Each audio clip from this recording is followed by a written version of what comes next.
आयुष के पापा के लिए लाई थी ये, सिकुड़कर आयुष के नाक का हो गया है। हमारी खूबसूरत साड़ी का तो रंग ही उड़ा दिया। इसीलिए अपनाए सही डिटर्जेंट, 2 डाला का एडवांस फॉर्मूला जो दे कपड़ों को नई चमक और साथ ही सिकुड़ने से बचाए, चले ज्यादा और पैसे बचाए। इसीलिए अब से जो धोए तमाम भारतवासियों को बहुत बहुत मुबारकबाद। शानदार खेल आपने खेला और आप ये मैच जीते और अभिषेक शर्मा ने धुन के रख दिया है, धुन के रख दिया है। 5 छक्के और ऐसा आउटस्टैंडिंग उन्होंने गेम पेश किया है कि शाहिद आफरीदी को मैंने ये कहते सुना कि इंडिया की टीम आउटस्टैंडिंग टीम है। शाहिद आफरीदी आपको पता है हमेशा खिलाफ बोलते हैं, उनको कल ये कहना पड़ा कि आउटस्टैंडिंग टीम है।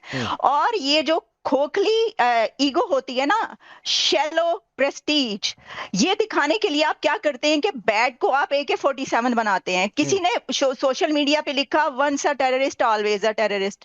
ये आपने कहलवाया है अपने मुल्क को कि वो कह रहे हैं कि दहशतगर्दी वाला आपने साइन बनाया। कोई ये कह रहा है कि ये जिहादी है कि ऐसा साइन बनाया। आपको पता है कि फुटबॉल मैचेस में दुनिया में जब इस तरह का कोई जेस्टर कोई प्लेयर देता है जिसमें वायलेंस का इशारा हो, उसको मिलियंस का फाइन होता है। और आप देख लीजिएगा कि इसके ऊपर एक्शन लिया जाएगा और उनसे ये पूछा जाएगा कि आपने ये इशारा क्यों लिया, क्योंकि ये एक तशद्दुद का इशारा था। देखिए मैं ये समझती हूँ कि आपने जो जवाब देना था वो खेल के मैदान में देना था। इतनी निकम्मी टीम के जो कैप्टन है पाकिस्तान की टीम के, वो इस हार के बाद कह रहे हैं हम 15-20 रन और बना सकते थे। यार आप बना सकते थे तो आपने क्यों नहीं बनाए?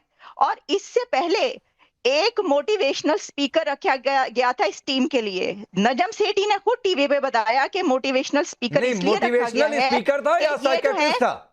Alia psychiatrist, I am sorry, psychiatrist रखा गया। और नजम सेठी ने कहा कि इसलिए रखा गया है कि क्योंकि हार के बाद ये उससे निकल नहीं पा रहे और जो कुछ हुआ है, हैंडशेक नहीं हुआ तो बहुत ज्यादा प्रेशर है, एक बड़ा क्राइसिस बन गया, उससे निकालने के लिए। तो मेरा तो ख्याल है मोटिवेशनल स्पीकर रखना चाहिए था साइकोलॉजिस्ट के बजाय, ताकि वो इनको ये सिखाता कि खेल के मैदान में आपने गन नहीं दिखानी, खेल के मैदान में आपने खेल से फतह हासिल करनी है। मैंने तो एक स्टूडियो से चर्चा सुनी पाकिस्तान के, और उसमें लोग क्या चर्चा कर रहे थे, पैनलिस्ट कौन थे मैं नहीं पहचानता हूं, शायद हो सकता है आपने वो वीडियो देखा हो तो पहचान लें, कि भाई ऐसे तो हम जीतेंगे उतेंगे नहीं, इससे अच्छा है मैच खत्म हो जाए। मैच खत्म कैसे हो सकता है?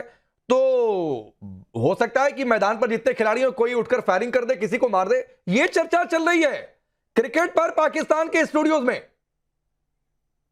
देखिए जाहिर है कि टीम ने बहुत खराब जो है वो खेला है और उसके बाद रिजल्ट यही आना था। इससे पहले भी आप देख चुके हैं कि पिछला मैच भी हमारी टीम बहुत बुरी तरह से हारी थी और इस वक्त भी यही कुछ था।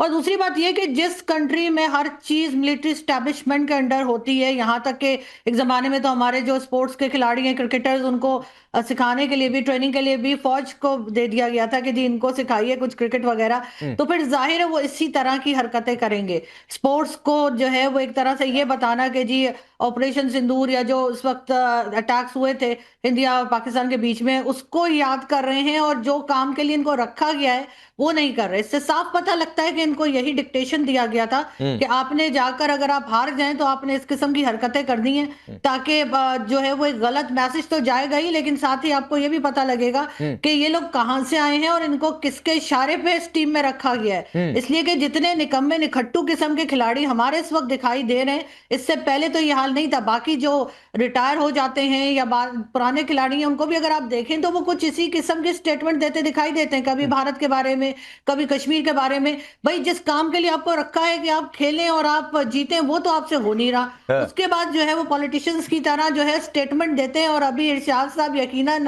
अपनी कह लीजिए कि अपनी सीट जो है उसको पकड़ के बैठे होंगे कि अब इन्होंने डिफेंड, बड़ा मुश्किल काम है करना, लेकिन ये फिर भी करेंगे। चलिए तो इरशाद के पास ही चला जाता हूं, बताइए इरशाद जी डिफेंड कैसे करेंगे? दूसरी बात है, एक जो आरजू ने कहा, आपके मुल्क में सबसे बड़ी दिक्कत है कि जिसका जो काम है वो वही नहीं करता है। आर्मी का काम है मुल्क की हिफाजत करना, अपनी ताकत बढ़ाना, वो वही काम नहीं करती है। आर्मी का काम बिजनेस नहीं है, आर्मी का काम क्रिकेटर्स को ट्रेनिंग नहीं है। कभी सुना है किसी दूसरे मुल्क में कि क्रिकेटर्स को ट्रेनिंग दे? फिर वही होगा। दूसरी बात क्या है, एक आपको फ्री की एडवाइस दे देता हूं, वैसे आप लोग ना मानते हैं ना उसके लायक है, भगवान जानता है, कि भाई आप लोग अपनी भत खुद पिटवाते हैं। आप गन सैल्यूट करवाएंगे, आपके एम्बेसी का एक आदमी लंदन में जाकर खड़ा होकर बालकनी से कहेगा सर तन से जुदा वाली। आप खुद ये साबित करते हैं, कहते हैं कि हाँ देखो हमारा यही काम है। स्टार्ट आपने किया है ये दहशतगर्दी का काम क्रिकेट में खेल में।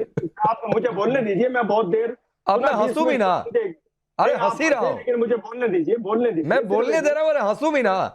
जश्न मनाने का तरीका भी होता है कि अगर हारने वाला मुखालिफ है उसको भी उस खुशी में शामिल किया जाता है।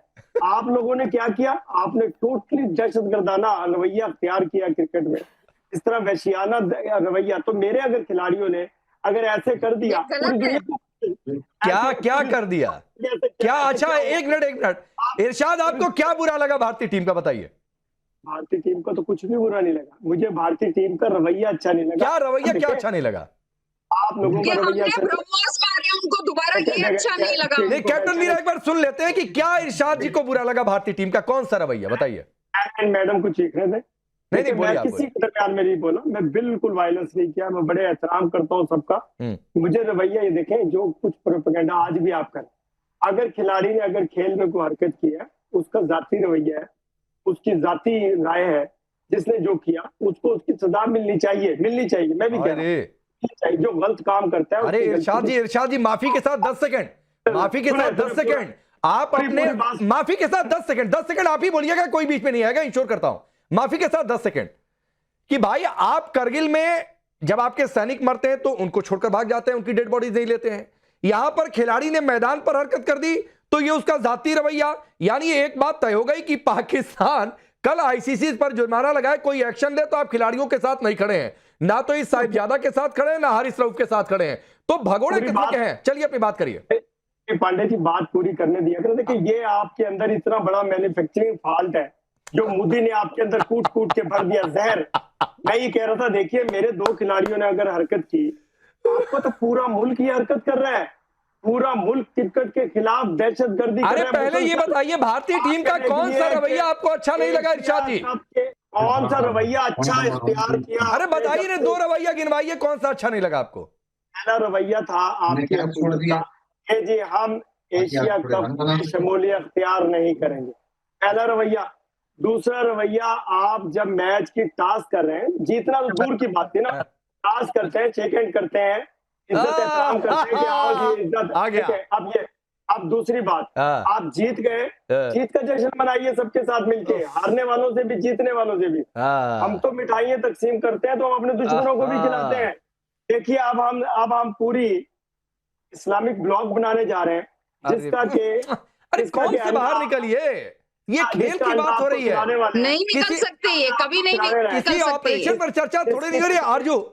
और सबसे बुरा तो ये लगा इरशाद साहब को कि हार भी गया ना पाकिस्तान, आप लोग जीत गए तो जाहिर उस पे अपनी टीम को तो कुछ नहीं कह रहे कि उन्होंने खेला नहीं ठीक से, या आया नहीं, लेकिन हाँ ये बहुत बुरा लगा है कि टीम जो है वो जीत क्यों गई। तो इरशाद साहब उसके लिए उन लोगों को जिम्मेदार ठहराएं जिन्होंने ये टीम सेलेक्ट की। जो सेलेक्टर्स हैं उसमें यकीनन आपके कोई रिटायर्ड फौजी भी होंगे, उनको भी जरा चेक कर लिएगा, इसलिए कि हमारे यहाँ तो हर चीज में जो है वो इस वक्त मिलिट्री एस्टेब्लिशमेंट जो है वो दखल देती है। रिटायर्ड फौजी भी हैं शामिल इसमें, तो वो पाकिस्तान के बाशिंदे हैं, पाकिस्तान के लोग हैं, मैं भी पाकिस्तान हूँ, आप भी अपना काम करें ना सर, उनका काम ये नहीं है, सिक्योरिटी देखना उनका काम है। कुछ भी हम पाकिस्तान के लिए कुछ भी करेंगे, मैं पाकिस्तान के लिए कुछ भी करूंगा, मरूंगा पाकिस्तान के लिए, जीऊंगा पाकिस्तान के लिए, जान दूंगा जान लूंगा पाकिस्तान के लिए। ऐसी बात नहीं है, आप कैसी बातें करती हैं कि रिटायर्ड फौजी क्रिकेट में नहीं शामिल हो सकते? क्यों नहीं हो सकते? किसके बाप की जरूरत है? कौन कानून बनाने वाला है कि जी अगर कोई रिटायर्ड फौजी है वो कोई काम नहीं कर सकता है, वो किसी जॉब में नहीं जा सकता है, वो किसी बिजनेस में नहीं जा सकता है?